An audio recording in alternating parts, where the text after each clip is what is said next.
1892 امریکہ کا ایک گاؤں، ایک خاندان کی 3 بچیاں ایک ایک کر کے مر گئی۔ چوتھی بچی مرسی بھی مر گئی، لیکن موت کے بعد اس کا بھائی بیمار ہونے لگا۔ گاؤں والوں نے کہا یہ کوئی بیماری نہیں، ویمپائر ہے۔ انہوں نے رات کو مرسی کو قبر کھودی، تابوت کھولا اور جو دیکھا وہ چیخ اٹھے۔ مرسی کی لاش 2 ماہ بعد بالکل تازہ، اس کے بال بڑے، ناخن لمبے اور منہ سے خون بہہ رہا تھا۔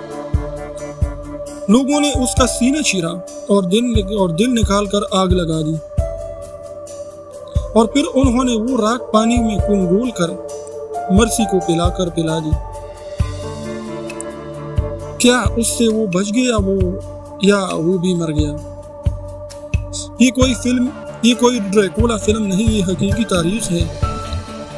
مکمل کہانی دیکھنے کے لیے لنک پر کلک کریں، ورنہ آپ سوچتے رہیں گے کہ بھائی بچا یا نہیں۔